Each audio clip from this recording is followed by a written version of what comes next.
Good morning all of you. Today I am going to start exercise 4B. In question number 1, find the LCM of the following numbers using the prime factorization method. Students, यहाँ हमें LCM find करना है और किस method से? Prime factorisation method के ज़रिए. So what is prime factorization method? So students, let's start question number 1A, 2 and 8. हमें 2 और 8 का यहाँ एलसीएम लेना है. तो बेटा मैं यहाँ आपको दो मेथड बताऊँगी. सबसे पहला मेथड, हम यहाँ पे 2 और 8 दोनों के फैक्टर फाइंड करेंगे. तो देखिए, फैक्टर फाइंड करने के लिए इस तरह से हमें बनाना होता है. यहाँ हम 2 का फैक्टर फाइंड करेंगे, यहाँ 8 का. तो जैसा कि ये पता है, हमें प्राइम फैक्टराइजेशन मेथड से हमें सॉल्व करना है एलसीएम. तो हम एलसीएम हमेशा प्राइम नंबर से ही यहाँ पे स्टार्ट किया जाता है. यहाँ पे एलसीएम फाइंड करने का मतलब है हमें डिवाइड करके ही लिखना होता है. ये एक तरह का डिवाइड ही होता है. यहाँ आपको डिवाइड ही करना होता है. तो देखिए, 2 में किसकी डिवाइड जाएगी, 2 में किसका टेबल जाएगा. 2 में सबसे छोटा प्राइम नंबर 2 है, तो प्राइम नंबर 2 से स्टार्ट करेंगे. हमेशा सबसे छोटे प्राइम नंबर से स्टार्ट किया जाता है. अगर छोटे प्राइम नंबर का नहीं जाता है तो उससे थोड़ा बड़ा जो प्राइम नंबर होता है उससे किया जाता है. लेकिन हमेशा प्राइम नंबर से ही यहाँ पर सॉल्व किया जाता है, इसीलिए इसको प्राइम फैक्टराइजेशन मेथड कहते हैं.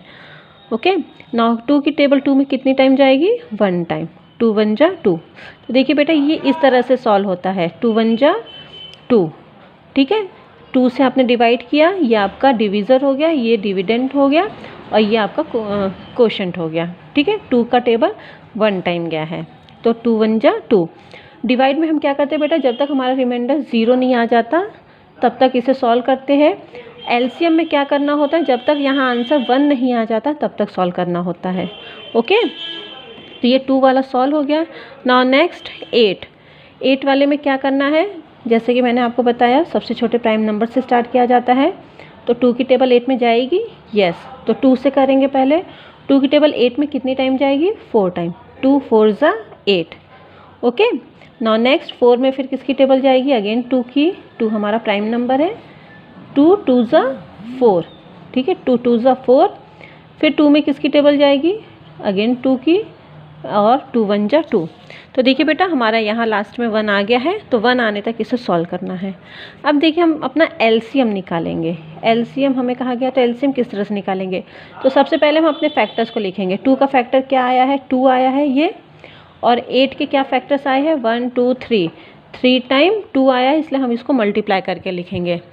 ठीक है, फैक्टर्स हमेशा मल्टीप्लाई करके लिखे जाते हैं. अब देखिए, एलसीएम जो हमारा मेन एलसीएम, किन दोनों का मिला के क्या एलसीएम आया, तो दोनों को मिला के करेंगे. तो एलसीएम में क्या करते हैं, जो दोनों कॉमन होता है दोनों में, उसको हमने मार्क कर लिया, और वो दोनों में है तो उसे एक बार लिखते हैं. बाकी जो नंबर बच रहा है दोनों में, वो हम एज इट इज़ लिख लेंगे. यहाँ 2 टाइम 2 बचा है तो हमने लिख लिया है. तो एलसीएम क्या हो गया. अब देखिए, एलसीएम कैसे निकाला जाता है. 2 को 2 के साथ मल्टीप्लाई करेंगे, 2 2 जा 4. फिर इस 4 को 2 के साथ मल्टीप्लाई करेंगे, 4 2 जा 8. दैट मीन्स एलसीएम क्या आया, 8. ओके स्टूडेंट्स, इसी को मैं एक और मेथड से बताती हूँ जो इजी मेथड है. हमें 2 और 8 दोनों के फैक्टर निकालने हैं, तो हमने दोनों को साथ में लिख दिया. अब उसको इसी तरह से सॉल्व करेंगे. तो सबसे पहले छोटे प्राइम नंबर 2 से स्टार्ट करेंगे. 2 का टेबल 2 में कितनी बार, 1 टाइम. फिर इसी 2 का टेबल 8 में देंगे. 2 का टेबल 8 में 4 टाइम. ओके, फिर अगेन 2 का टेबल 1 में 1 आ चुका है, 1 को ऐसे ही ब्रिंग डाउन कर देंगे. नाउ 2 का टेबल 4 में 2 टाइम. अगेन 2 से 2 का टेबल 1 में जा चुका है, 2 1 जा. नाउ 2 1 जा 2, यहाँ पे इस तरह से. ठीक है, 2 का टेबल 2 में 1 टाइम. 1 आ गया है हमारा, यहाँ पे स्टॉप कर देंगे. अब एलसीएम देखिए किस तरह से निकालेंगे. एलसीएम दोनों का हमने साथ में लिया है, तो सिर्फ एलसीएम लिखेंगे. अब जो फैक्टर्स आए हैं उन फैक्टर्स को लिखेंगे. कितनी टाइम है, 1 2 3 टाइम 2 है, तो इसे हमने मल्टीप्लाई करके लिख दिया. तरीका वही है. 2 2 जा 4, 4 2 जा 8. So answer is 8. तो एलसीएम क्या आया, 8 आ गया. ओके स्टूडेंट, सो इसी आपको चाहे ये रूल, ये तरीका सही लगे तो आप इस मेथड से करिएगा, ये मेथड इजी लगे तो इस मेथड से एलसीएम करिएगा. दोनों ही राइट है. Clear students. Now question number 2. Find the LCM of the following pair of numbers, mark the को प्राइम पेयर्स। को प्राइम पेयर्स पहले क्या होता है बेटा, पहले ये समझिए। इसमें भी हमें एलसीएम फाइंड करना है जैसे यहाँ ऊपर वाले इसमें किए थे, लेकिन को प्राइम का मतलब ये होता है कि जो हम एलसीएम फाइंड करेंगे दोनों में कोई भी कॉमन ना हो, कोई भी नंबर कॉमन ना हो, ठीक है। जैसे इसके पहले हमने ये एलसीएम फाइंड किया, इसमें देखिए दोनों में 2 कॉमन आए हैं ना, लेकिन को प्राइम का मतलब होता है कि एक भी नंबर कॉमन ना हो। क्लियर? तो लेट्स स्टार्ट। इस क्वेश्चन में देखिए, क्वेश्चन नंबर 2, इसका ए 12 एंड 13, हमें इन दोनों का एलसीएम लेना है। तो सबसे पहले आप 12 का एलसीएम और 13 का एलसीएम दोनों का लीजिए। 12 का एलसीएम 2 का टेबल जाएगा इसमें, 2 का टेबल 6 टाइम, अगेन 2 का टेबल जाएगा, 2 3 ज़ा 6, फिर इसमें 2 का टेबल नहीं जाएगा, 3 प्राइम नंबर है इसलिए डायरेक्ट हमने 3 से कर दिया। ये हमने 12 के फैक्टर निकाल लिए। नाउ 13 का फैक्टर, 13 खुद एक प्राइम नंबर है इसलिए 13 1 जा 13। अब देखिए हमें यहाँ एलसीएम कहा गया है, तो एलसीएम हमने 12 के फैक्टर यहाँ लिखे 2 × 2 × 3, 13 के फैक्टर ओनली 13। तो देखिए दोनों में कोई कॉमन है नहीं, कुछ भी कॉमन नहीं है, तो हम क्या लिखेंगे आंसर में 12 एंड 13 इन दोनों का। अब हम एलसीएम निकालेंगे। एलसीएम सबसे पहले लेंगे, तो इसको ये 12 के फैक्टर है, 2 2 ज़ा 4, 4 3 ज़ा 12, ये 12 आया है, और ये 13, दोनों को मल्टीप्लाई करेंगे।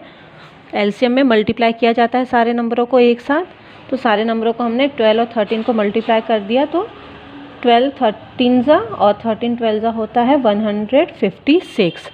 ये एलसीएम हो गया। अब हमें कहा गया है ये को प्राइम है या नहीं, तो दोनों में कोई भी नंबर कॉमन नहीं है, तो 12 एंड 13 आर को prime.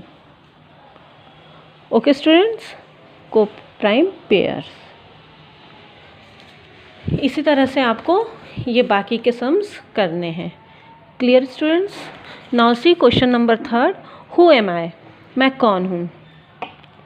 I am a multiple of 2 and 3, मैं 2 और 3 का मल्टीपल हूँ, मतलब मुझ में 2 की भी टेबल जाती है और 3 की भी टेबल जाती है। I lie between the number 50 and 60, और मैं 50 और 60 ये दोनों नंबरों के बीच में आता हूँ, ठीक है। आई एम, तो मैं कौन हूँ बताइए। तो बेटा आपको इस तरह से 50 और 60 के बीच में जितने भी नंबर हैं सारे नंबरों को इस तरह से लिखना होगा, ठीक है। तो 51 52 53 54 55 56 57 58 एंड 59, इसमें 2 और 3 दोनों की टेबल जानी चाहिए। तो देखिए 2 और 3, तो हमें सबसे पहले देखते हैं 2 की टेबल किस किस में जाती है, जिसमें 1s की प्लेस पे 0 2 4 6 8 हो, ठीक है। तो 51 में 2 की टेबल नहीं जाएगी, तो ये नहीं होगा। अब देखिए 52 54 56 58, ये 4 नंबर्स बचे जिसमें 2 की टेबल जाती है। लेकिन अब हमें क्या कहा गया है, 2 एंड 3 की भी टेबल उसमें जानी चाहिए। इनमें 2 की तो जा रही है, 3 की भी चेक करना पड़ेगा।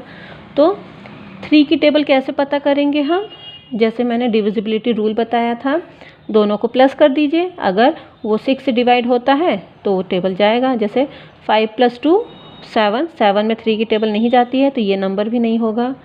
5 और यहाँ पे 5 एंड 4 क्या हो गया, 9 हो गया, तो ये नंबर होगा, ठीक है। और जैसे 56 में भी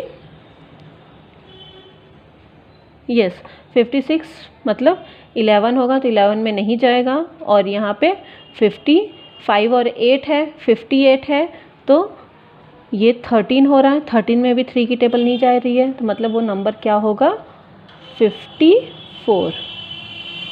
ओके स्टूडेंट्स, सो इसी तरह से आपको क्वेश्चन नंबर बी भी करना है। Clear? Question number B is your homework. Okay class, thank you.